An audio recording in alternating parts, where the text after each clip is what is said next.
Hey yo, we're live. We're live.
All right.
Alright.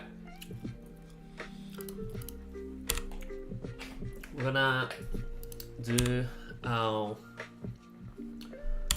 pre-session checklist. Here we go. Am I feeling tired? No, I'm feeling pretty good right now. I am ready to trade. Alright, so the goal for today is to execute rule-based trades. So every decision should be based on rules and logic. Now, here are the entry rules. It's got to be inside the kill zone. The draw shouldn't be already at an area where it just swept from. And the structure should be missing a top or bottom wick to increase the probability of it drawing towards that direction. The entry should be in the first 10 minutes because after that it lowers probability. Now the candles are not to be choppy. We want clean price action. Now the entry signatures could be either of the 4, an inversion, or well, all of them should be some sort of retest, unless it's an impulsive candle off a double respect.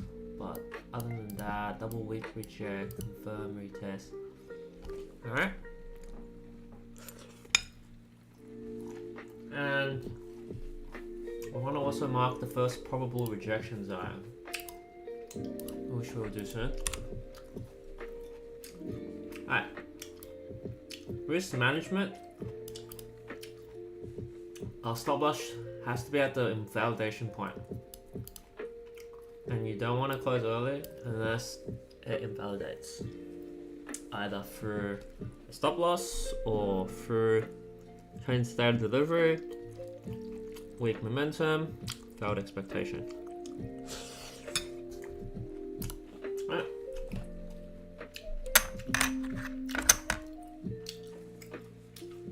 One initial position. Yep.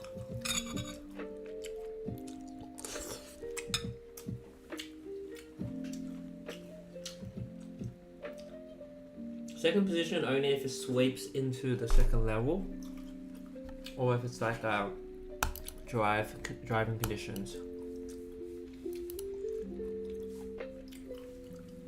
Now for counter trend trades, we want to TP at first probable rejection zone. Alright, that's very important, I feel like. And then risk management, we just want to move our stop loss to break even once it's near the sweep.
Something up.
So we should exit early if it's if it's choppy or invalidation. It says max 1 switch, but for today and tomorrow, no switching. We are only doing 1 setup per session with 2 sessions max today.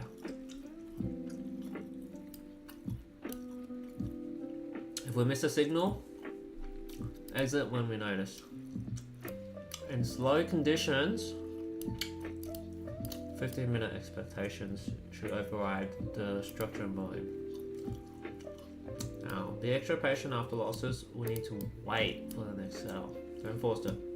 Don't chase, don't revenge trade. Put on the news tab so we can focus on the chart. And set an alert where the loss is.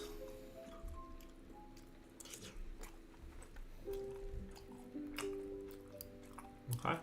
And be mindful if your heart rate is over 80 and you feel nervous.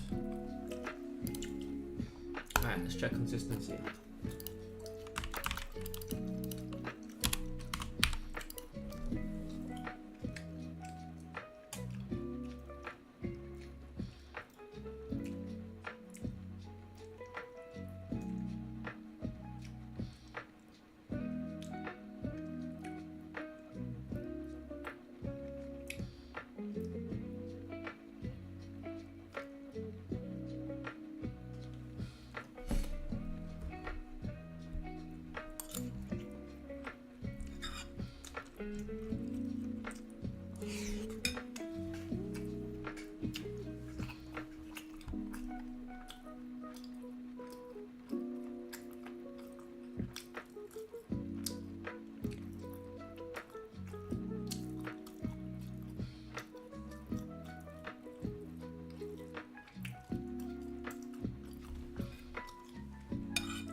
Alright, now onto the top-down analysis.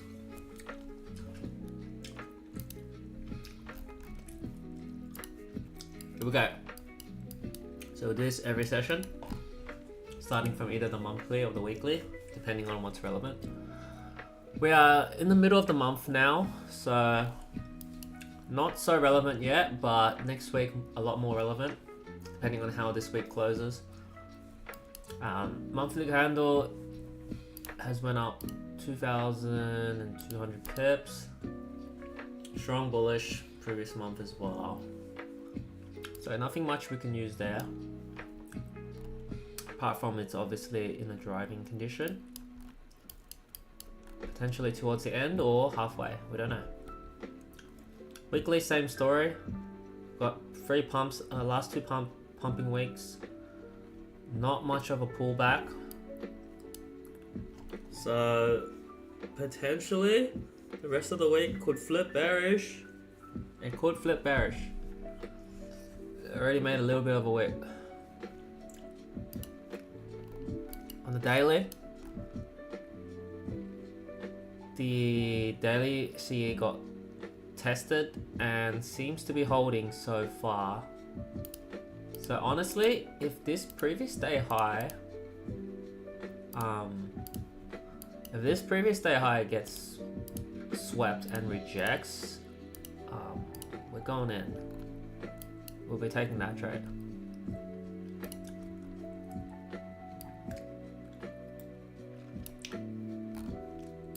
Anything else on the daily? I guess we can mark previous day low. That could be our target. Yeah, that could be our target.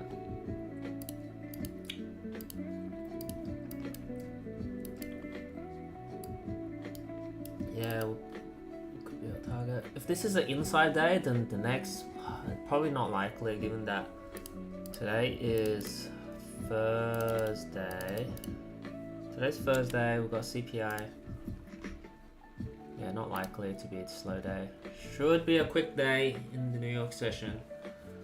Expecting a lot of volume, which Could push it up, could push it down. Alright, onto the 4 hour. So yesterday, got a big pump. Tested 4 hour fair go. Push back up, hit the 4 hour order block. And it's respecting it currently, but not so strongly. But for 2 4 hour candles, it kind of tried to push up. When this candle kind of confirms a bit of direction, but then this candle kind of shows that it's not ready to move. So if this is an inside candle, then maybe like a sweep. So these are our levels. So like probably up, down. So previous day high, or even here. So this one we gotta monitor. We still gotta check structures over there at this level. Okay,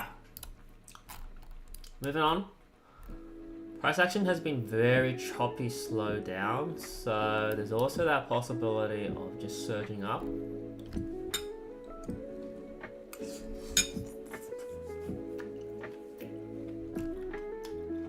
Especially here.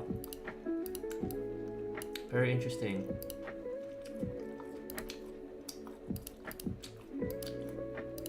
An inversion fair value gap on the 1H that's been currently being respected.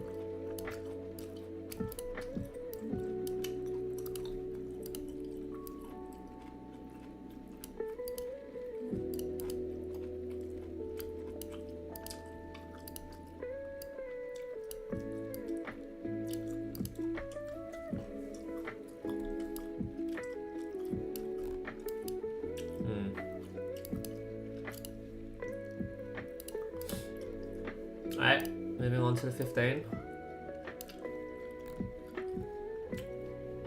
Even if it's bearish, you would assume at least, at minimum, a 4-9 sweep. And if it's bullish, well, it's already made some sweeps, so it can just push up from here. So in both scenarios, the immediate liquidity draw should be 4-9.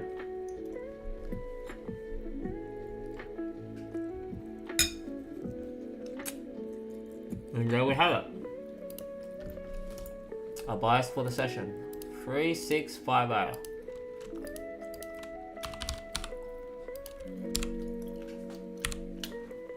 Our bias for the session. We are looking for buyers to target 3650.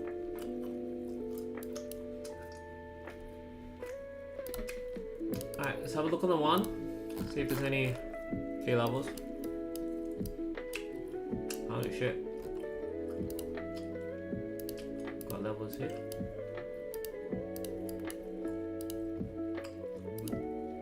Levels here.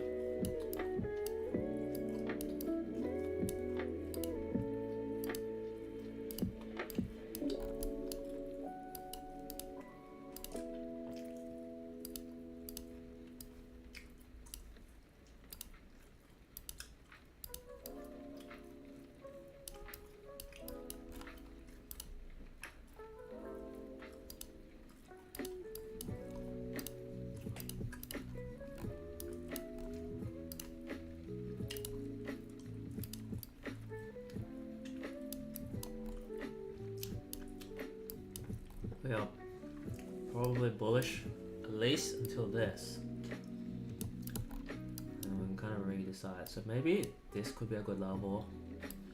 This could be a good level. Or this one over here. Okay. Got some levels. Got an idea. Got an idea.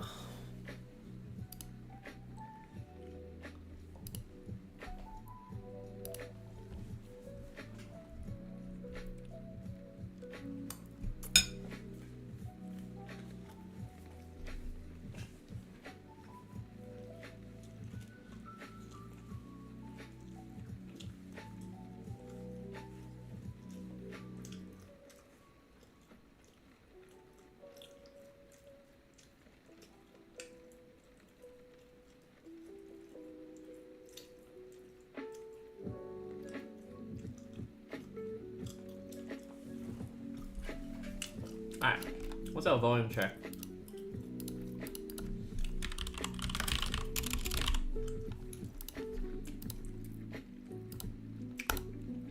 Okay, so outside of the analysis,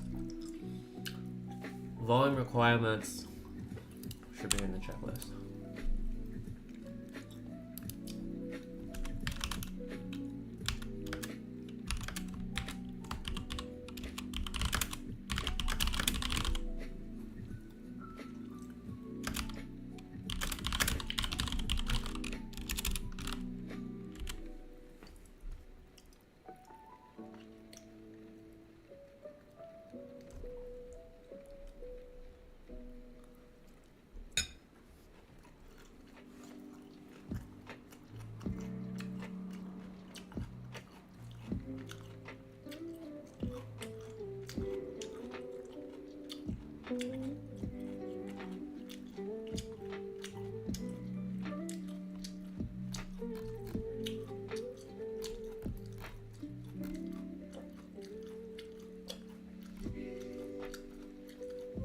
Alright.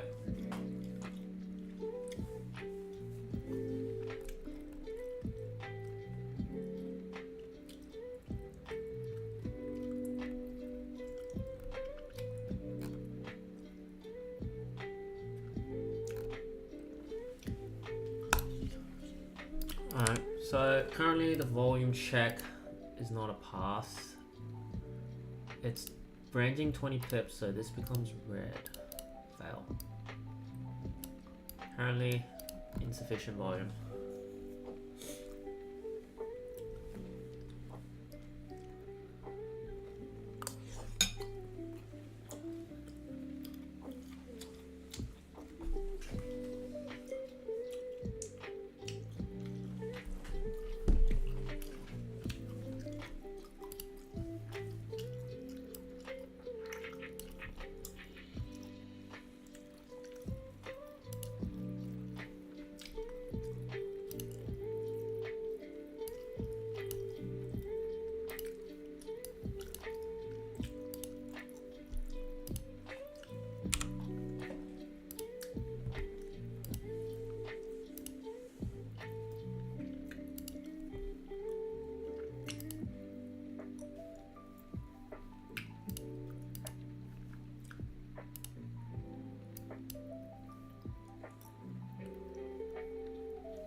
Alright, we've got a little bit of volume here.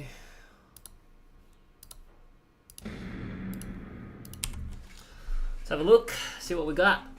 If there's any setups. I am a consistently profitable trader. Going back to the 4 hour.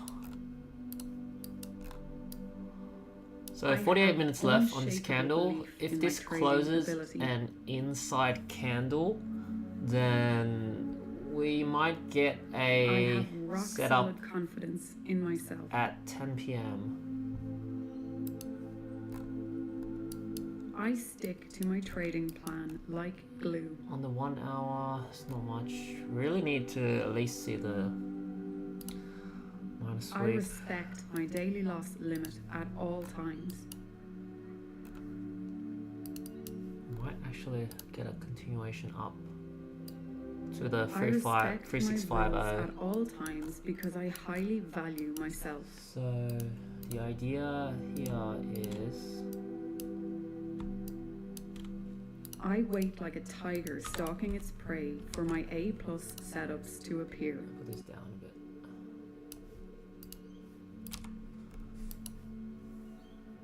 When my A+ setup appears, All right. I act quickly and decisively to take So the idea is we got a rejection here, pull up, second reject. I So have the patience of a monk. we actually missed. I wait for as long as it takes for the market to present me Yeah, we missed with this the one. perfect trading opportunity. There's an entry here, but volume is not sufficient. So There are limitless opportunities available to me in the market.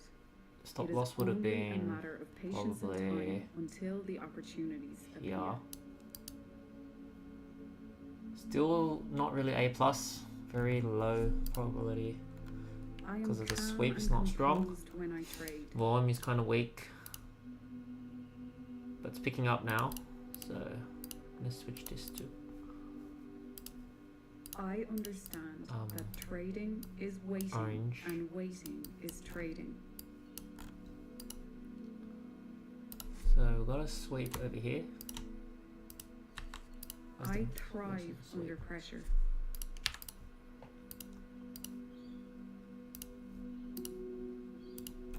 I love trading under pressure. It's my opportunity to go into the arena and reap the rewards of all the hard work that I have put into my trading. All right, 15 minutes about to close.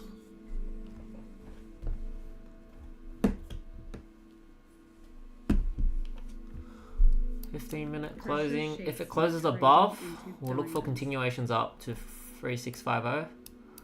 If it closes back into the range, we will need to wait and see if it takes out the minor sell side liquidity.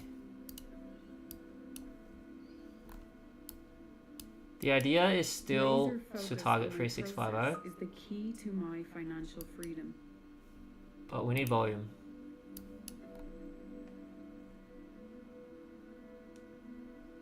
I focus on my trading process and I allow the results to take care of themselves.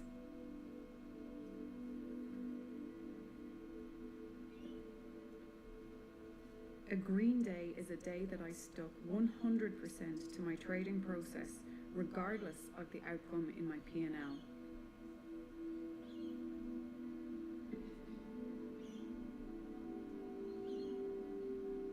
I fully embrace and practice the growth mindset.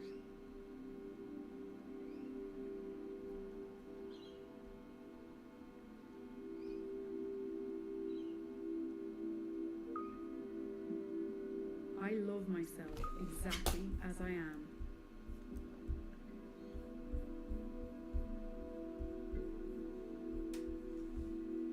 I am worthy and deserving of love, regardless of my achievements.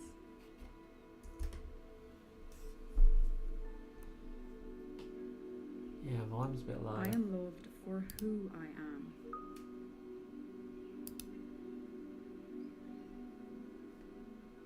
I am proud of myself for who I am.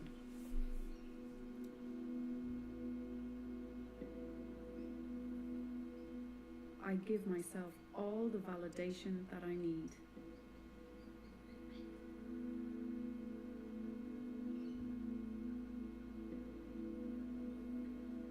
I respect myself at all times because I understand my true self-worth is more valuable than any money in the market.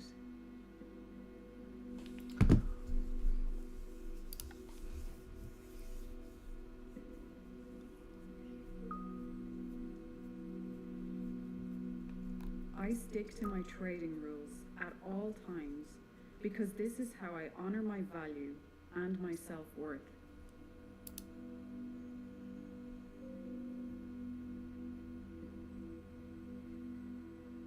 I allow myself to make mistakes because I know that these are the stepping stones to leveling up my trading performance.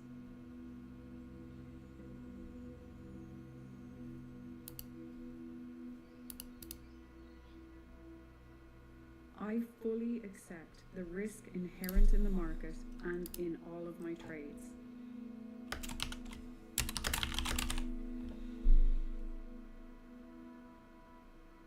I am the casino.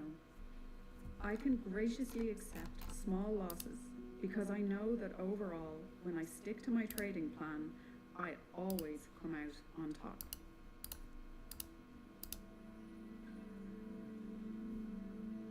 I practice self-compassion at all times.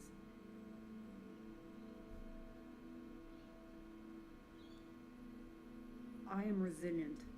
I bounce back quickly and effectively from any mistake or loss.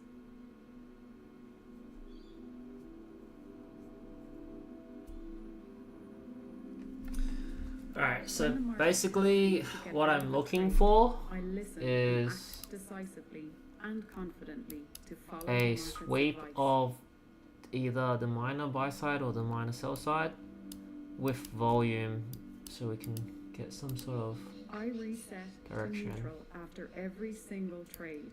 Right now it's just chopping it around.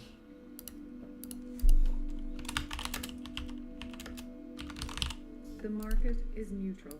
It's my canvas to create my masterpiece.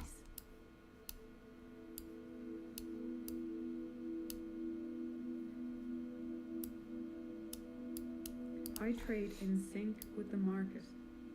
The market presents me with opportunities, and I gratefully take them.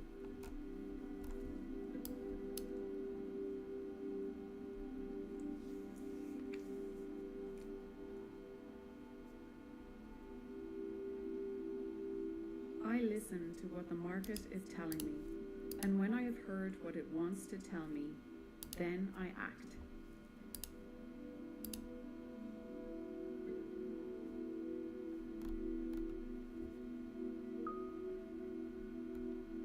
The market communicates to me through data.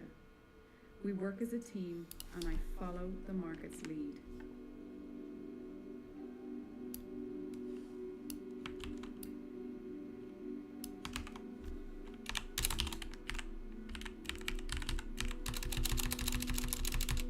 I remain neutral when I trade.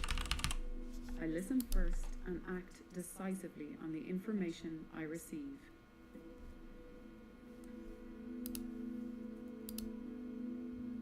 Alright, getting a little bit of volume. 20 pips in 2 minutes. Borderline sufficient. I'm gonna see how it reacts off this fair value gap. The things that I can control about my trading. This is more than enough to allow me to meet my most ambitious trading goals.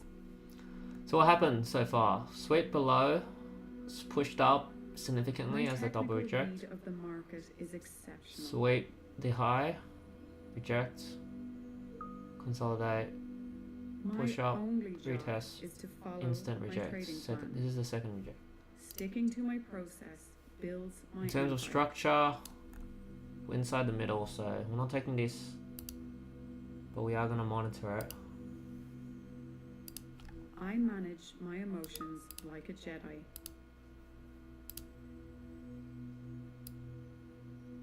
I have exceptional self-awareness and emotional composure.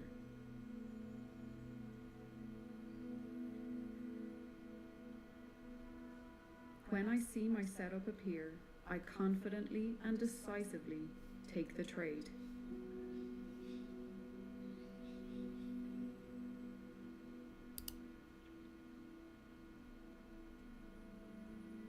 I love trading my A+ setups and staying in each trade until its natural conclusion.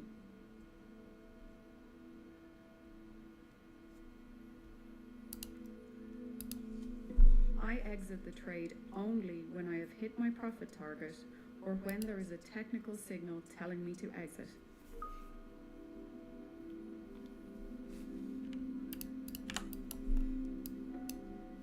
I have all the money I could ever want or need.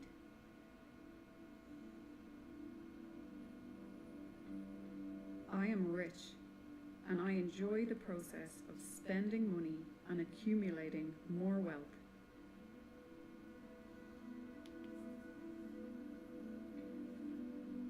My trading account grows larger month after month after month.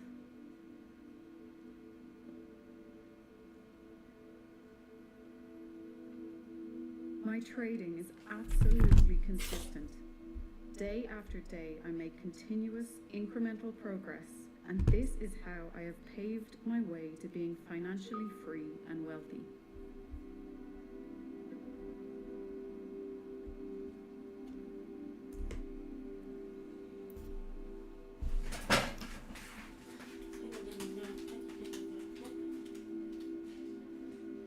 I understand that boring trading is the trading that makes me rich.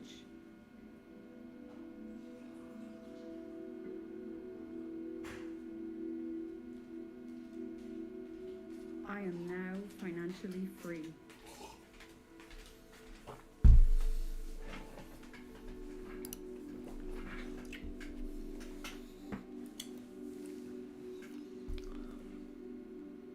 I give myself permission to accumulate the wealth that I desire.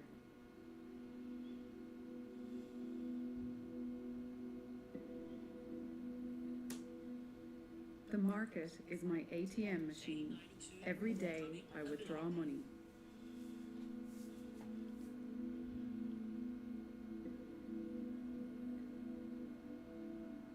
I choose to be the best version of myself. I choose self-empowerment and self-compassion. Alright, so got to retest. I am fully present in every moment.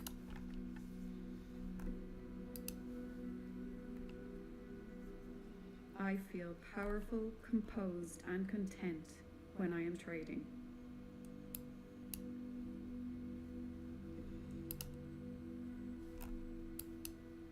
I find happiness and joy in the small moments every day.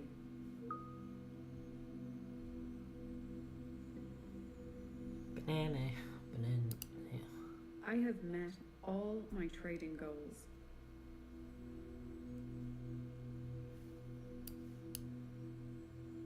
I am grateful for the many blessings in my life.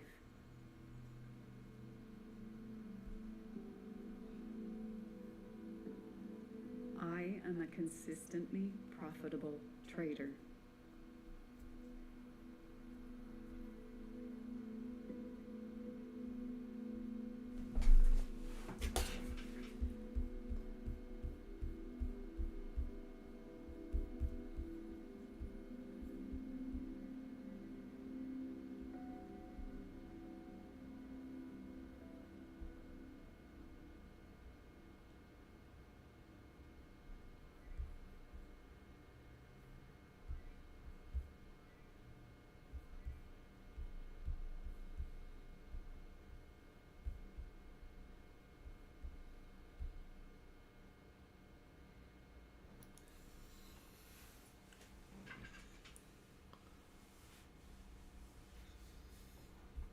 When no one's watching, I work harder than when they're watching. And thinking about it like that has given me this persistent and ever-present scorecard or third party that's like, no one's watching, which means now you have to work, because otherwise you're full of shit. The sign of success is the hate that you get along the way. The only person who can judge you on your success is you. You're the only one who knows how much left.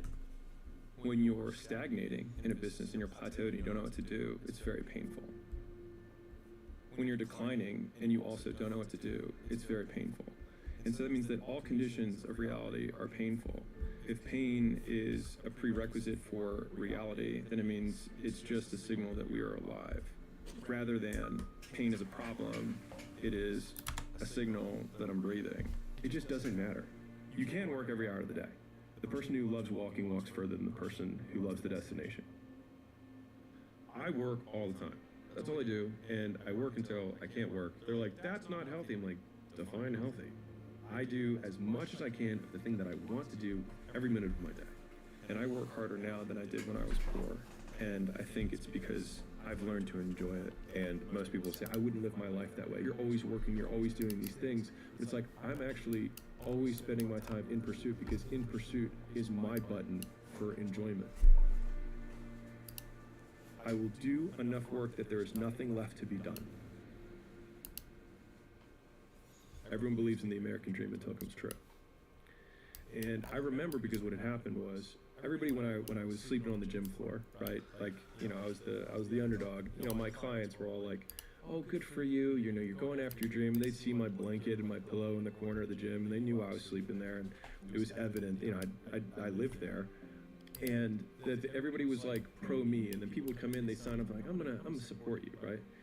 And then within 9 months, I had hired people and I had a manager, and I pulled up, and I remember I walked in the lobby, and all the same people were like, boss man's here. Oh, you're not too good for us now, right? And I remember being so jarred by the experience, and I was like, you guys rooted for me. And I was like, and now I did what you said you were rooting for me to do. And that was when I realized that people want you to do well, but not better than them. The reason the goal isn't coming at you fast enough is because every person you've seen accomplish the goal, you only see it the moment they accomplish it. And the reason that it hurts so much when people are like, must be nice, oh, that happened overnight, is because every time you fail, no one cares and no one sees. But when you finally win, people take notice. Discredited. But it's the only time they notice is when you actually win. And so, to even further reinforce the point, the fact that everyone looks like an overnight success means that the 10 years where they sucked, no one saw. And so the fear that you have about people noticing the fact so that now you that this is ridiculous, kind of pushing because and they're flipping, barely going to notice when you succeed. we can look for a buy. The difficulty with personal development and entrepreneurship is that you don't know when the end is Retest coming, but you still need to fight. And the only certainty that I can give you is that Yeah. it's the same thing that every other person Just who gotta went through respect that the tap. period went through. The flip here could have been a But buy I think the as thing well. that everyone who's listening lacks is the context on how hard work is, not in that it's complex, but just in that it's a continuous and unending focus on one thing and noticing the details that separate mediocrity from greatness. And if you're like, I don't know what the difference between those two things is, that is the opportunity that hard work reveals. And most people expect that is hard work because that's the hardest they've worked, not the amount of hard work that is required in order to get the level of outcome that they say they want or that they expect. Huh. And until you get great, because as soon as you get great at one thing, you realize just the tremendous amount of hours and work that it takes to be great at one thing. And then there's this oh shit moment that I can express personally, which is you realize that there's so few things that you can be great at. And then the discipline comes down to saying, what are the 2 or 3 things that I can be really good at in my life? Because it will take me 5 to 7 years to be exceptional at this one thing. Alright, got I am in. okay being a beacon Got in by his chat. of relentless hard work. Our stops And would that's the be. never-ending cycle of excellence. I mean, it could be here, Oh, it could be here. I just have to figure out what to do. When I wake up every day, there's only one voice I have to listen to. And so then it's like, just do it for me. I'm We gonna need to put be our stops there. reminded more than we need to be taught. 2 key levels below. One of my favorites. That's the first, second. There have been so many times in my life where I knew I needed to do something, and then I filled all this extra time not doing the that thing. stops. And then the moment I did it, I was like, wow, that took way less time than I thought it was going to take. And not only that, it took way less time than it took me to delay to actually get to this point. And if I had only started with just doing what I was supposed to do, I could have done 4 or 5 other things that I was also supposed to do by this exact same point. Probably Waking could've up and then continued trying that. to shrink the time between when I wake up and when I start working, and shrinking the time between one task and the next Yeah. task. Like, you don't need to take 30 minutes of getting ready to start working. That's right. Like, you can just start working, because as soon as you get into it, you start pulling the thread and you're like, oh, here it is. And all of the time that I was getting ready to work, I was just using up my best brain power time on things that truly don't move the needle at all. The vast majority of business owners Ideally, work a fair amount. we get this. They just work on the So wrong this is stuff, our and they do final it the wrong target. way. And so they get so little for their effort that they wonder when they're at home empty-handed in bed, why isn't this working when I am working? But if you define work, at least the way I do, which is output, and in order to get output, it's volume times leverage. So how many times you do the thing times how much you get for each time you do it. And so that is the, do you work smart or do you work hard? It's you do both. You do as many reps as you possibly can. Alright, we might need a bait and you switch. do it with the most leverage possible. So if I make We are 100 phone getting calls, the leverage that I can have there would be how the skilled I am. conversion. So if I make 100 calls, I might get 10 times more. And so I Have a worked look. more, I had more output than 15. somebody who has less skill. But the only way you get skilled is by working more. And so it's this virtuous cycle of doing more and getting better, and then you get more for what you 1H. do. I talk about Ideally, the it should rule of 100 on minimum rack. I steroids, feel which like is it's something that I learned from a guy who owned 13 or 14 really even if it successful sells, gyms. I feel like And he this called should it get open to sold goal. fast. And he said, yeah. He said, my managers decent work open to probability. goal. And I was like, what does that mean? It's like, so they work open until they hit their goal. And so sometimes that means they hit their goal by noon and they can cut out. Or that means that they have to go from 5 a.m. until midnight that night, because that's how long it took them to hit the goal. And so I've seen this across a lot of high achievers across Quick the sweep main. this So, first and then go I'll quick keep sweep hitting this free and shots go. until I hit 100 free shots. I will run until this happens. I will practice my presentation until I do 0 mess ups, right? Or whatever that output is that you want for quality or quantity. And the more times you do what is required to get what you want, the more times you get what you Maybe I want. should have waited for the sweep. But when no one's watching, Wait for the I work sweep and harder push. than when they're watching. God damn it, continuation trades. Thinking about it like that has given me this persistent and ever-present scorecard or third party that's like, no one's watching, which means now you have to work, because otherwise you're full of shit. And so it's this continuous reinforcing cycle of me and other me holding the whip behind me to see how much I can take. But with each lash of the whip that I take, learning that I can take it and continue to trudge on. As long as you keep going, you bear witness to yourself of what you are capable of.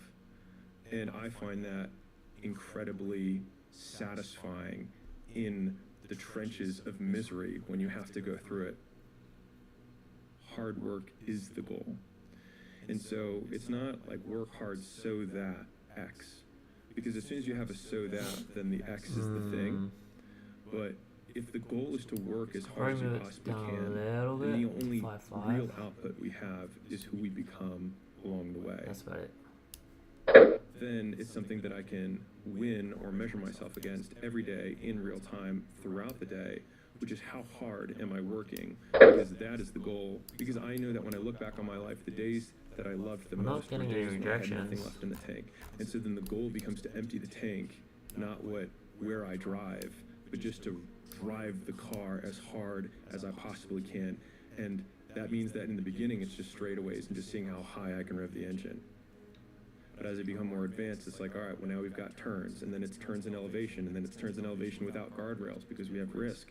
And so when I think about how hard I want to work, the interesting thing about that is that the only person who can judge you on your success is you, because you're the only one who knows how much left in the tank you really had. There's this huge time delay between when we start behaving in a way that a winner behaves and when we start winning. And the problem is that the bigger the mountain you're trying to climb, the bigger the W you're trying to get, typically the more delayed it is between when you start behaving like a winner and when you start being a winner. And most people don't get the fast enough feedback loop to know that they're on the right path when they are taking these first steps in the right direction, because they have this really big goal, but they forget that with that really big goal comes the even longer delay that it takes to get there. When you're growing in a business, it's very painful. When you're stagnating in a business and you're plateaued and you don't know what to do, it's very painful. When you're declining and you also don't know what to do, it's very painful. And so that means that all conditions of reality are painful.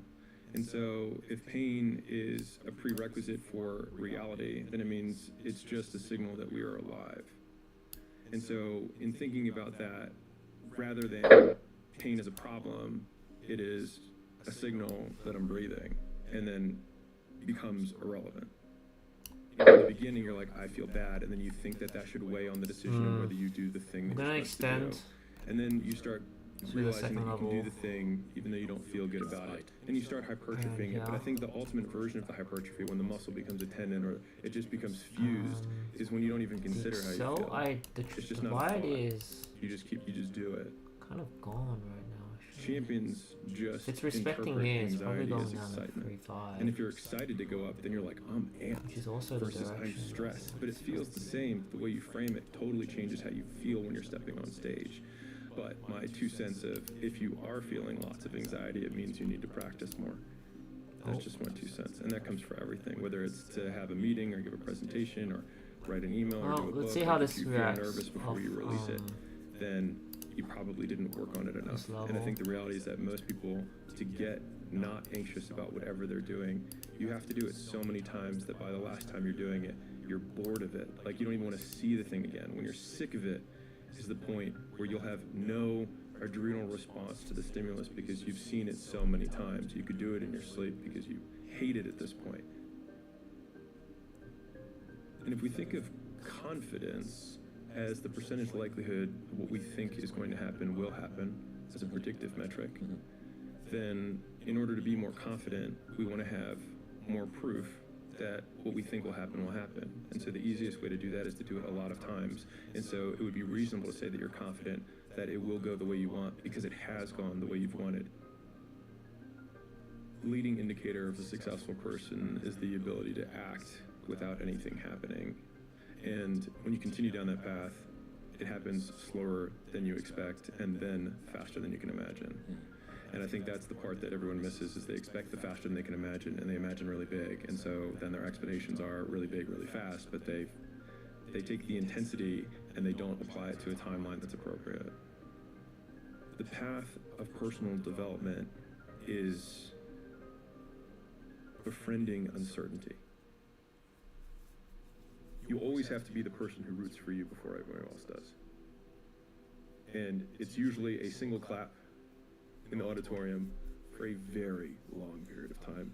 It is a slow clap that's just you rooting for you. I think most people feel really lonely when you want something that doesn't currently exist. And so some people call that dreams, some people call that goals, whatever it is. You're trying to pull something from your mind into reality, and you want it done a certain way, and if it's not done that way, it's not what you imagined. And so people on the outside will throw stones and call you names that they think will change your behavior and get you to stop. And the more I have been the person trying to pull things into reality, the more I've tried to weather and build kind of defenses against those things, so that when those stones get hurled at you by being called a control freak, or by saying you micromanage things, or that you have incredibly high standards, the answer is yes, because I want it done right the first time. People criticize because it helps them justify the risks they chose not to take, in the hopes that it'll dissuade you from doing it, so that you can be in the exact same position as them, which then justifies that they made the right call. There's this period of discomfort when you change anything because everyone around you wants you to fit within the label that they are comfortable with. People don't like that, and so they're like, no, I like you in this box, so just and they just want to shove you back into it. And there's a lot of uncomfortable conversations that you have to have where it becomes really socially awkward. if you're going through that right now, and like I promise you, every single person who wants to do something with their life and has done something with their life has gone through the exact chapter that you're going through, and it's the lonely chapter. It's the chapter where you don't fit in with your own friends, but you don't have the outcomes yet to fit into a new group of friends. And you're doing this thing, you're consuming content on the internet, and you're going through this and you're like, is this even worth it? Because you have no signs of success, right? But if there's anything that you can take away from what we're saying right now, is that the sign of success is the hate that you get along the way. And what you can't do is bend the knee to their hate and fit back into the conformity because it's comfortable and it's warm because you've been down that road and you know exactly where it leads. And I know that's not where you want to be. It's like the best way to guarantee to not have the life that you want is to do what everyone else is doing. Unless you want what everyone else has, which no one does. The skills that you develop along the way, those early days, that little trench winning in the weeds, oftentimes gives you these huge advantages later on because you have more context than anyone else. And so rather than lament them and hate the fact that you're going through it, remembering that these will be arrows that you put in the quiver that you're going to be using to slay the future bigger dragons. And so expecting it to be easy is what makes it much harder than it ever is. My personal goal is to squeeze every ounce of potential out of whatever I have. And I think that if you feel like you have potential left over, 20 then it pip will eat you move alive up. until you do something about it. Very interesting. I'd say one of the strongest mental frames We'll see if we get that's any got me through my continuations. hardest times is thinking this will be the story that I will one day tell. And that means the harder it is, the bigger the dragon, the more epic the story, and by consequence, the more epic the hero. And if you think about the difference between winners and losers, winners define themselves by what they made happen, and losers define themselves by what happened to them. And the difficult part of the lonely chapter is that the Rocky cutscene lasts 90 seconds in the movie and lasts 5 years in reality. It's rarely the information or the intensity that makes things hard. It's the sticking with it that makes it hard. And so the desire that we have to quit is simply breaking the consistency. And so that's why consistency has always been the hardest thing for most people to achieve. But the intensity of what you have to do to be successful is much lower than most people expect. And so oftentimes they suffer significantly more in a short period of time than is required to be successful over a much longer period of time with a much lower intensity. Many people want to be exceptional, but they're afraid of being an exception. I think it's wanting an outcome without the requirement that the outcome has. And so we can't do the same thing that everyone else approves of and then somehow get a different outcome that everyone else does. A great portion of our identity comes from the proof that we give ourselves of the things that we've done and said in the past. And so if we want to build towards a different version of ourselves, then it begins with stacking evidence that aligns with that future self. And so in some ways, take the shot, get rejected. It is a zero-loss game by choosing to begin. And the business never works until it's the one that does. And the episode doesn't take off except for the one that does. And whether it's 10 or 10,000, eventually one does, because when you do more, you get better at doing. Which is why not quitting is the best skill. And the only thing that matters. Because by default, with an infinite game perspective, the point of the game is to keep the game going. It's the only objective. Because even if your goal was to be number one at business, it's like, by what metric? Enterprise value, growth, profit, revenue, all of a sudden, okay, maybe it's richest man in the world. Okay, for how long? Look at the history of mankind. Not one person has ever been richest man forever. And so you get to touch the top, even if you're that one guy, for a moment, and then it's gone again. And so you can't have that as the end point, because it is by its very nature finite. But the competitor, So 15-minute objective is to continue to Yeah, play, looks like can't be beaten, because by playing he wins.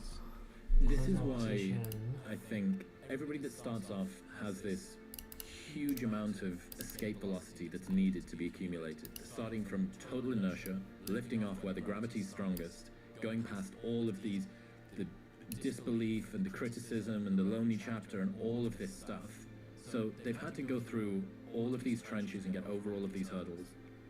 And then they finally get to the stage where they're in a little bit more light altitude. They're floating out there a little bit more, and maybe their velocity gives them, or their fuel gives them more returns in terms of their velocity. And now people say, "It must be nice for you." And you go, dude, you. Like, if you could have seen how much criticism and hard work and lonely nights and all of this stuff when nobody was watching, and I was unsure of myself, chronically miserable, and I criticized, and all my friends took the piss out of me, and I did all of these things. I had to go through all of that for you to now say, "Must be nice." I mean, we can enter a second position, given that the 15-minute printed below and create a change in state of delivery. So it's more so just accepting the loss and moving on.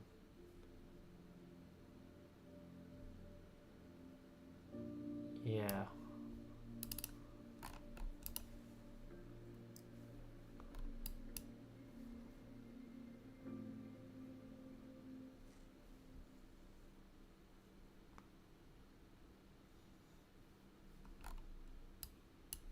You get to face a lot of young man. You got a long journey ahead of you. 'Cause you're gonna find But out out. that your dad did a lot of to you. Alright, so we took a L, is what it The is. world we live in is tough. It's tough. It will beat you down. The world and the life that we live in is the ultimate competitor. The world's tough. The world's tough.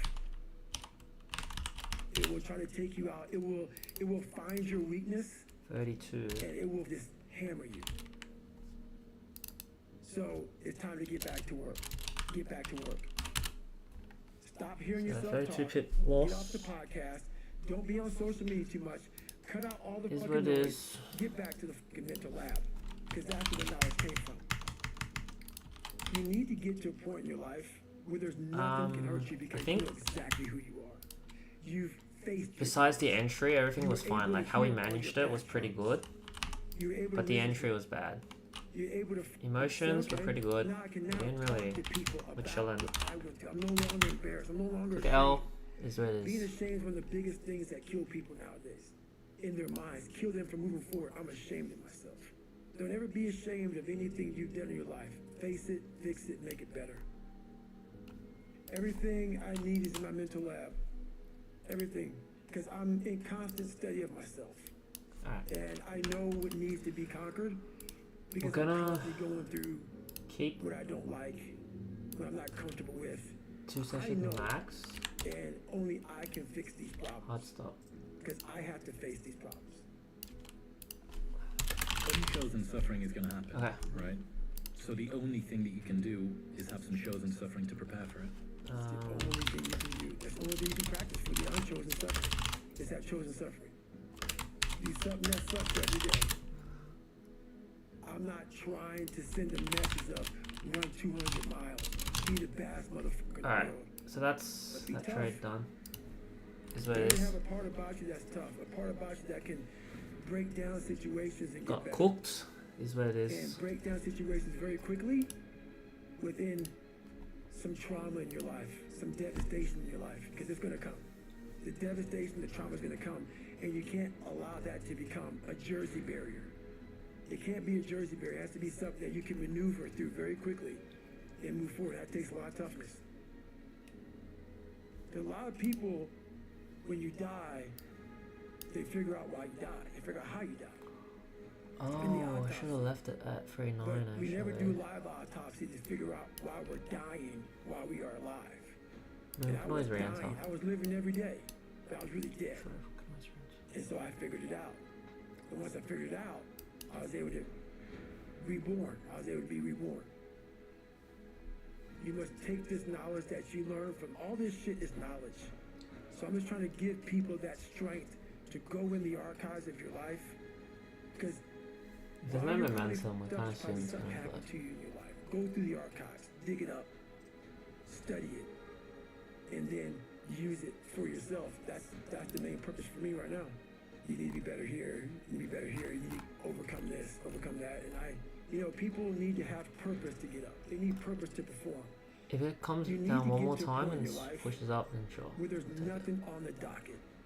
There's no 5K, there's no I'm going to get into school to be this or that, and still perform to the highest level. Because what people don't get is one day that thing's going to come up. And if you're not constantly performing without purpose, you're not going to be ready when the time comes. It's this magical thing, purpose, that we're all looking for. But what's funny about it all is that we need these things to perform. But we don't take a second to realize the purpose is always there. The purpose never leaves us. Because the very purpose is you. You are always the purpose. There may be another purpose, like being a SEAL or going to college or whatever, but the main purpose in life is you. So if you wake up in the morning and you don't want to do something, you don't care enough about yourself. And that's what you need to really research is, why am I not doing this for myself? Because that is the number one purpose in life, is to better oneself. So that's the only purpose I can need. So the reason I get up every day, even though there's no race or there's no school, or there's nothing in front of me, is because I have pride in myself. I was born David Goggins. David Goggins wasn't good enough. He was a scared, bullied, abused kid who struggled in life. And that kid, whenever something got tough, no matter how hard I trained, no matter how ready I was, whenever something got tough for me, David Goggins, the real David Goggins, would come out and he would quit. So I realized this over a period of time. So I had to build Goggins. And in that process, that's where I get better.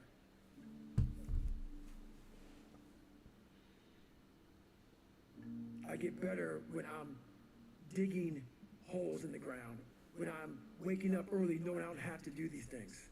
That's where I get better. So it's important to stay hungry. It's important to stay hungry, but it's important more to stay humble within that hunger. So while you're hungry, a lot of people are hungry, but humility is everything. What was that story about William Crawford, the janitor? Yeah.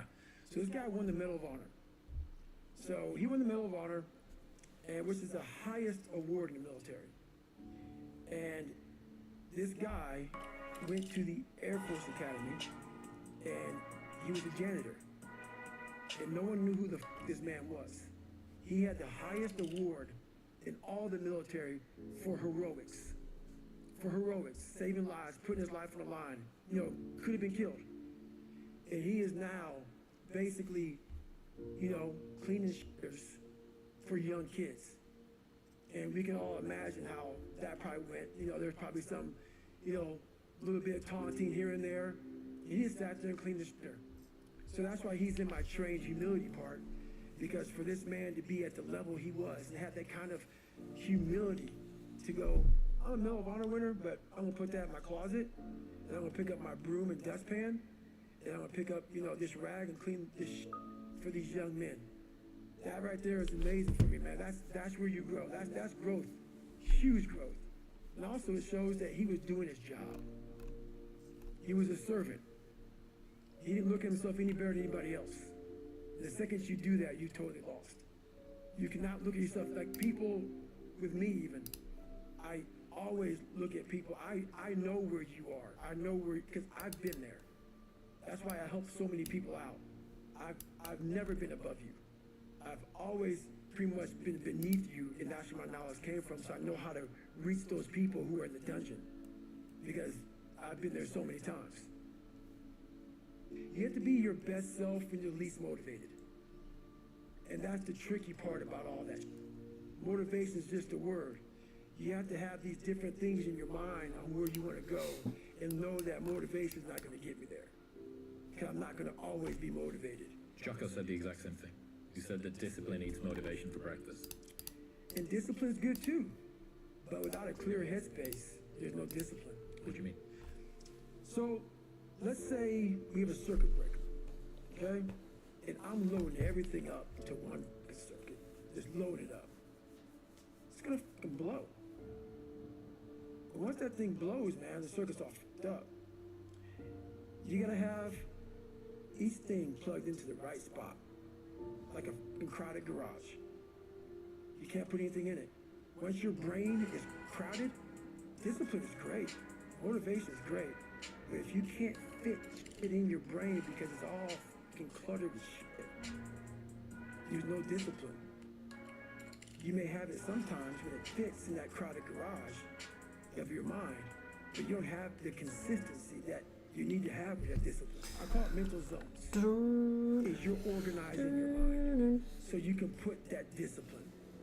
So a lot of people talk about discipline. Okay, great. Why do you fall off the wagon? Why can't I continue with this routine? Going to the gym, being better, waking up early, eating the right foods.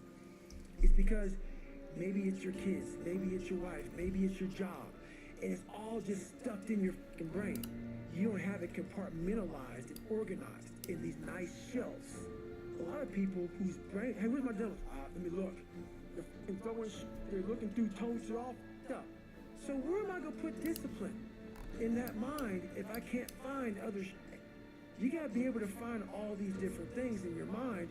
Oh, I can put discipline right there.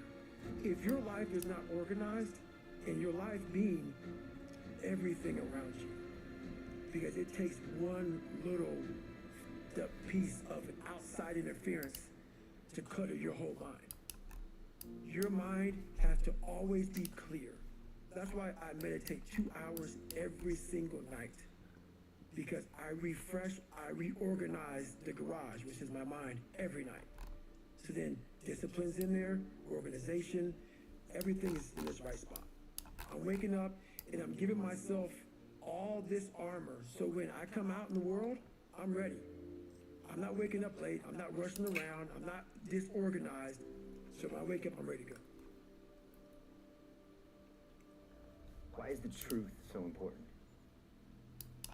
You have to have the truth to have a starting point. And your true self is found in that very uncomfortable zone. We all look for toughness. We all want it. But we look for it in a comfortable environment. You will not find toughness in a comfortable environment. Those of you who are listening to this, you will not find it. The only way you find it is to drown yourself in a position where you're just out of sorts, where you can't swim and you're drowning. You're drowning. And you say, you know what, man? Dad. Once you come face to face with who you are, you have a starting point. It's in our heads saying, you know what, man? Dude, you're not doing shit. You're wasting a bunch of percentage here. In this other 80% is suffering, pain, failure, self-doubt, darkness, and then a whole bunch of light. But to get to this light, you gotta go through all of this shit. You're not succeeding, you're not achieving. It's because you're afraid of going to that dark place to find yourself. You're setting goals you know you can reach. And when you do that, that fear, that insecurity, that doubt, that's where you grow. You must always set goals that you think you cannot achieve. And in there you get better. When that alarm clock goes off at 4 or 5 in the morning, your mind says no. You just say, this is what we do. It's what we do now. Because to get to where you want to go, the amount of pain involved, the amount of mental pain, of how many times you're going to have to do something that you don't want to do to get to where you want to go. Every day, you must ask yourself, did I do enough? And then once you do this over and over and over again, it becomes like breathing. I don't want to live this lifestyle, but to get to the other side of this, I have to. So if you really want it, you realize what trying is and what trying is not.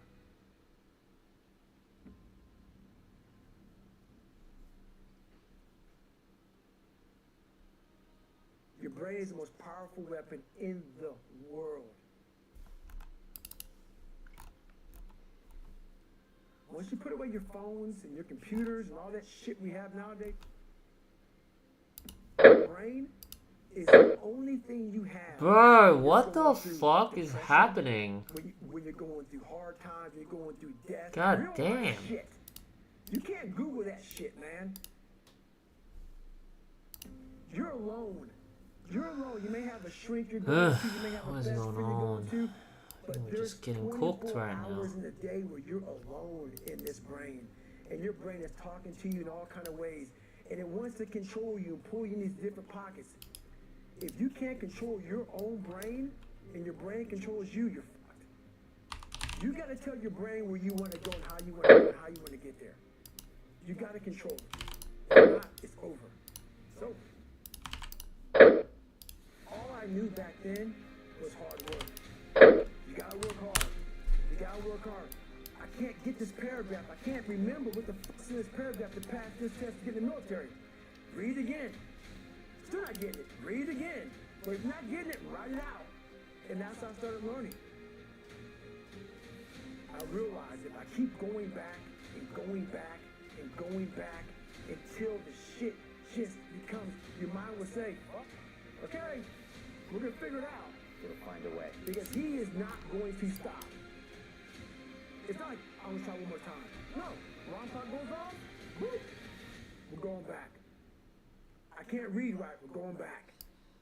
I gave myself no way out, and my mind realized that. They said, okay, we're going to adapt and overcome now. That was my mindset. Damn, what's with my And entries, that's how you bro? get through things. Entries You are put yourself- ass. You immerse yourself wherever it is, you become that. Oh my gosh. I became hell. And that became my new norm. I gave Dude, myself what is no way going out. on today? There was nothing outside these walls of hell. Nothing. I'm getting cooked. I'm actually getting cooked today. I watched this segment on TV about these guys going through Navy SEAL training. I mean, it is chopping And I around. couldn't even, I wasn't a great swimmer, I was afraid of the water, all this crap, man. I saw these guys just quitting. But at the very end, it says 22 guys, there's commanding officers up there, and he gives this great speech. So I started visualizing me being the 23rd guy, sitting there with these guys. I said, man, if I could feel that, that would change my life. And what was that feeling you wanted so bad? Respect? No. Accomplishment? Victory. I wanted to win. Not like beat somebody else. It wasn't about that. I just wanted to go the distance. Everything in my life, when something got hard, I quit. I had to work harder than you, so I quit. Like, man, if I could just go that distance, that extra mile, to just go, just to finish. I want to finish. I want to feel victory. And victory for me wasn't winning, it was just finishing. So I said, you know what? If I could feel like these guys feel, it would change my life. And literally, I started feeling victory just by putting myself in the battle. I started realizing, man, just by going to war with myself every day and putting these challenges and these goals and these Bro, how am I obstacles, cooking this so these badly insurmountable today? obstacles, now we can move from How am I cooking this so bad? there. If you look at it as, man, I'm broken and I'm still here. Switched when I wasn't supposed to switch, and then now I have the worst entries. I have no other place to go. How am I cooking this so badly? What the fuck? And no one really finds themselves without going through trials, tribulations, suffering, I'll put this to 4-6. accountability. And accountability is suffering. Being accountable every fucking day for doing right for yourself, for the people next to you, it's miserable. The more I do, the more I gain confidence. And then the more I gain confidence, the more I realize, fuck these Navy SEALs, man. These guys can't do what I'm doing right now. I had no coach, had no trainer, had no money. I didn't know how to lose weight. I had no knowledge of what I was doing. I was just working. I was just sacrificing. But I would have never found these tools if I didn't put myself in a very uncomfortable place. And your true self is found in that very uncomfortable zone. That's where he came from. He came from all these fucked up obstacles and now he's there. So everybody goes, how do you do that?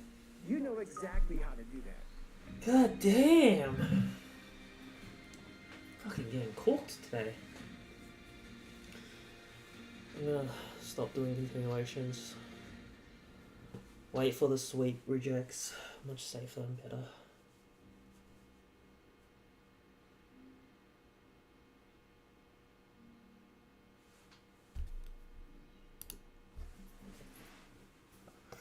We switched from the buys, and then we just cooked ourselves.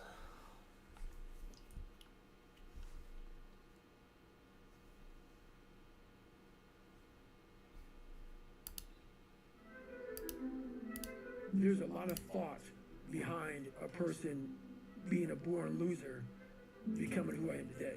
You don't just wake up and just rocky the shit. You gotta wake up and think about, you know, there's a process to getting better. And that process is never finished.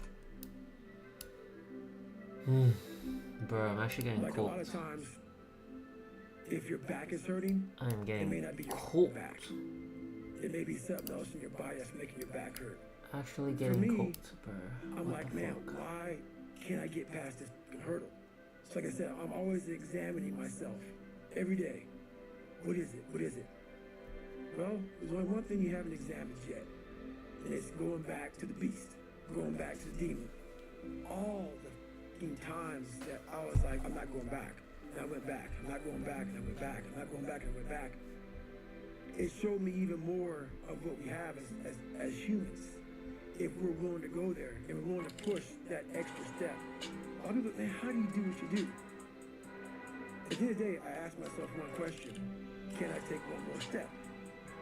And usually the answer is yes. So if you can answer that question and not take another step, that is real failure. That is real quitting. So a lot of people can take one more step, but they choose not to. I don't know if you can take 2 steps. You got to answer that question after you take the first step. But I can always take one more step, so if I choose not to, that's on me. And I got to live with that. If I just stuck with it, I had just I would have been climbed fine, actually. a mental wall So, a little bit that was annoyed. amazing. And I didn't want anybody to take that pain away from me at that point. Because I was. Didn't I say if it sweeps and rejects So again, we'll for hold? me, this was the new level. This was a expected You don't need candle a lot though. of Should have things. waited one more candle. Sometimes only thing And that then kept me with that one ran step to here, forward was so nothing. Let's not quit yet, guys. Let's think about at this point, your you options. just have to hold. Where are you going to end up if you quit this shit? Where are you going to go? And when I got done with that race, it's the worst pain. I can't even describe the pain of that last 30 miles to anybody. No one, it's very hard. So when it ended, and I'm laying there in the worst pain of my entire life, I'm shaking, I'm jacked up, and all I could think about was, I can't believe what I just done. To me, it was humanly impossible to even think about going 30 more miles in that shape. And once you do it, what came over me when that shower hit me, and the reality hit that I just went 101 miles. And that last 31 miles was something that I can't even describe to people. And what's amazing about the human mind is that it becomes your new norm. Like, to think that I can run 200 miles, 240 miles, and that becomes like running 50. I never thought that was possible. This is why I'm always pushing that limit, because I know that within pushing these limits, there's always more. Did that set the tone or the rhythm for what you wanted to try and achieve and feel again? Each time you're pushing further? I never wanted to feel it again. I never wanted to feel it again. But what it did was it showed me what is possible. And that's what set the new stage for me. I mean, if I just That's when I realized, oh man, I've really been underachieving my entire life. But it taught me what is possible. It taught me like, okay, I got it, check. What about action? And action means less talking and more doing. So that's where I've been. It only takes 1 second for you to lose the whole thing. So the 1 second decision is just that. You're in a situation where life is sucking. Let's say you're in extreme cold water and your life is flashing before your eyes. Every time that wave goes over your head, your thought process is, I gotta get the fuck out of this water. And you're in Hell Week. And you're hour one of 130 fucking hours. It's cold, I can't be cold this long. And then this is that 1 second decision comes in. You forgot every reason why you wanted to be there. You don't care about SEALs. You don't care about any of this. You don't care about fighting for your country. All you want to do is go back home. You want the warmth. You may want something to eat. All those things of comfort are there in that 1 second. And this is where people lose. So what I do in that 1 second, because we all think about quitting, it's hard. But what you have to do in that 1 second is hard to process information during pain. Because that pain takes over and you can't think rationally. You're thinking about fight or flight, save yourself. That's not a rational thought. It's not a thought that's going to get you through hard times. Most people fail that 1 second. So what happens, what I do, I start thinking logically. I calm my brain down because your brain just wants to get the fuck out. It's about gaining control of your mind, putting things back in the proper perspective, and then saying, I really do want to be here, and I'm going to have a bunch of these 1 seconds, and I have to learn to control these, because if I fail one of these 1 seconds, I will not be a SEAL. I will not be a doctor. I will not be a lawyer. I will not be whatever the it is. So that's how important that 1 second decision is. It's all about your mind takes control of you. You have to say, you, I run this motherfucker. There's no other way to make it out here. I mean, you can't just always be, head down in the sand. You got to learn to pick yourself up on your own. A lot of times these fights and these battles, you got to be your own coach. You got to be your own motivator. Because there's a lot of people in this world who don't want to see you make it because they think you can take a piece of their pie. But I've learned to study people before I react. Because there's no successful person in the world who's in a good headspace that's going to ever attack anyone in that kind of manner. There's always going to be something wrong with it. So you got to always dive a little deeper before you get your feelings hurt. Take time. Take that 1 second to pull back and study them. Because most people who are in good places, they don't care about what you're doing. They don't care about what you're doing. They don't try to destroy you. They actually will try to build you up versus destroy who you are as a person. So that's where I'm at now in life, is most people who do that, they're in a very dark, dark place. As you get bigger, as you get more successful, you open the door for people to critique every fucking thing you do. And most of the people who are critiquing you usually aren't where you are. And all their critiquing comes from people who are really at a low level of life, which is sad. But what we do, people who are on the upper level, hearing the haters at the lower level, like I said, you'll never meet a hater doing better than you. True statement. So I started making these mixtapes with all of these hate messages about people talking shit. And it became such a source of fuel that it was amazing, because I know why you hate me. You hate me because you're probably in the bed right now. You're probably an underachiever. You're probably somebody who doesn't want to do anything with your life. So I make you question everything about yourself. So I'm going to continue making you question yourself by coming out here and being even more successful. So what happens is, there's days where I'm like, you know what? I really don't want to do this today. And I'm like, oh, hang on. So I listen to that while I run. I sometimes play it in the house. It's half comical, it's half inspiring. I'm actually inspired by it. Because I know I'm going to get hit in the mouth. There's an art to get hit in the mouth.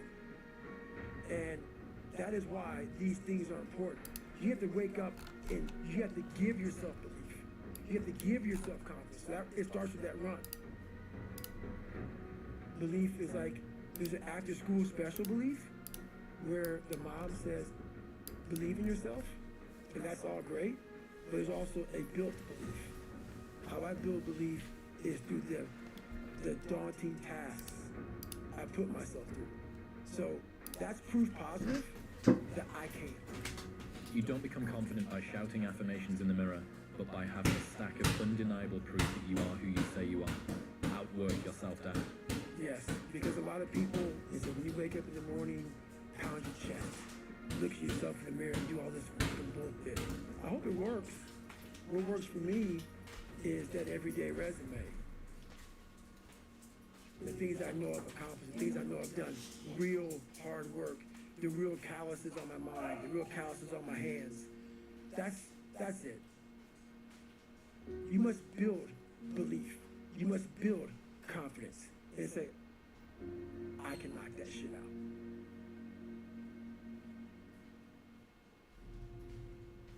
Instead of the path of least resistance, I started choosing the path of most resistance to prepare myself for the journey that was coming my way. And you realize through hard work, you can outwork anybody. No matter how badass they are. It starts with yourself, man. You gotta start diving into those things that you're afraid of. You don't gain confidence by going to a spot that makes you feel good. It could be a false reality. And the second life gives you that challenge, all you want to do is go back to what gave you confidence. Is that happy spot? No. What gave me confidence was spending years at a kitchen table trying to learn how to read and write on my own. Realizing I can't learn the way you learn.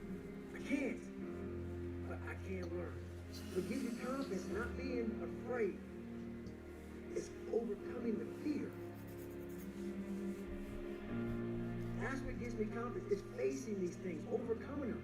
And maybe not overcoming them every day, but facing them. And facing them, facing them. Pretty soon like this, oh man, this is where it's at. It's not in that comfort zone. It's in the discomfort zone is where my confidence is getting built. That's where it's getting built. Happiness, peace, enlightenment, it's all up here, man. It's all up here. It's all up here. You just gotta be willing to go and face it. That's the hard part. The physical standard is not what they need to meet. It's a mental standard you must meet in life. That's how I live my life. I now know that there is no cap on the human mind. There's no cap. We cap it ourselves.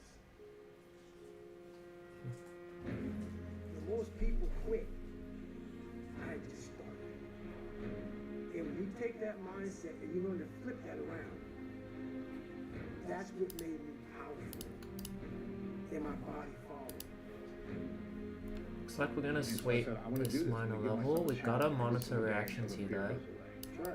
And I feel like that's what more of us should be doing. Monitor How you live your life. expectations. And it helps me So feel we so do much expect confident. When you overcome that fear, one or saying two this candles doesn't to have reject. control over me anymore. Right. It's like you can But also at the same time, best case scenario is a pump A down. lot of us speak in hollow words. I used to speak in hollow words. I don't do it anymore. Everything that comes out of my mouth has substance. It's real. We all have these feelings the in our rejection. bodies, in our minds, in our souls. Which was I expected. act on mine. There's 9 minutes left. A lot of us who are afraid of something, we allow our minds to choose the path of least resistance, so we go a different route. I'm afraid of something that's telling me you must do that. I know. Life is one big mind game, and you're playing it with yourself. And you cannot lose perspective of where you've come in life. So long. I'm trying to give people a different thought process of life, where failure, hell, disappointment, discomfort is a great learning tool. And many people don't understand that, but it's these few moments in life that you have. Like for me, I always talk about it. Rocky won round 14. That 1 2-minute and 13-second clip of Rocky getting up when Apollo knocked him down. That one clip, I was going through a very bad time in my life. I saw what I wanted to be. And it wasn't a guy that won. It wasn't a guy that won everything he did. It was a guy that kept getting up after being knocked down. So the reaction here is quite that normal. 2 minutes and 13 seconds changed So my the life. volume is pretty slow, That's so all I it can was. monitor by a I saw frame. something that I needed to be in the world I was living in. Maybe my story will give someone the 2 minutes and 13 seconds they need to change their life. Everybody's got a story. We don't share it on social media. We share our nice life on social media. We all have a dungeon. I'm just willing to talk about mine. Mental toughness isn't something that you sample. It's something that you live in every day. Whenever hardness comes, and you don't know what it is, it may be different for you than it is for me, but you go back to your insecurities. And then when you go back to your insecurities, you then look for comfort within those insecurities. And we all look for that cookie that your mom used to give you when you were sad, when you were sick. We look for our wife or our husband. We look for comfort. It's in those So moments far, you must retrain it's your still mind okay. to think differently in health. The mental standard is you Structure must still know how far okay. you've come. Volume is still okay. I walk in a room now and I know the hours and years and decades I put into David You want more Goggins. raps? That's something, it's not on the wall. It's not a trophy on the wall. It's not a medal on your neck. I don't care how you perceive David Goggins, because through my journey, I figured out the one piece I was missing. I thought it was cars. I thought it was women. I thought it was money. I thought it was everything. The one piece I was missing was me having the courage to face myself. Where I got my work ethic from was the hours I had to spend learning this. When you sit down and you're not smart, and you have a disability, and you still want to be at the top of your class, I didn't want to just get by. When I realized that I can learn through hard work, and I can beat the valedictorian in school, but I got put in 10 hours more a day than he does. You know what kind of strength comes from that? When you're sitting down, that guy, that valedictorian studied for an hour, and you know I caught you. I have the work ethic to catch you. That's where David Goggins got really invented. Was at a kitchen table with 20 spiral notebooks that were empty, and then they were full. And when you can go through that, I still have them in my storage unit. You go through these spiral notebooks of your life, and you realize this is how I learned. This is unbelievable. It wasn't until I got real sick and my life got real quiet. I went from running 205 miles in 39 hours to I couldn't get out of bed. My life was taken from me. And that's when I realized I hadn't taken time to think about what I'd done in my life. I'd done all these things, but there was no finish line. I finished a race of life, and I wouldn't even receive my medal. I go on. I get in the car and I go. When I started figuring out life, that I was leaving so much in the tank. Once I realized, my God, man, I was this dumb, fat kid being bullied, and now I'm a 180-pound person, lost 106 pounds in less than 3 months. Learn to read, learn to do this, learn to do that. I was like, I need more. I was fueling my mind with everything. And I never took time to say, my God, you came from this hell, and you're here. I had come 8,000 miles from where I started. But if you never know that, you're still in the $7 a month place. So it's that quiet place. It's that place by yourself. It's those hours and years and decades by yourself in the grip of life. When life has you by the throat and choking you out, and you're sitting there calm because you're trying to figure it out. You're not panicking. You're not quitting. You're not throwing in the towel. You're saying there's a way around this. And when you figure it out, when life has you gripped in a vice, and you can figure that out, that's when you overcome. That's when you overcome. The journey getting there was harder than going through it.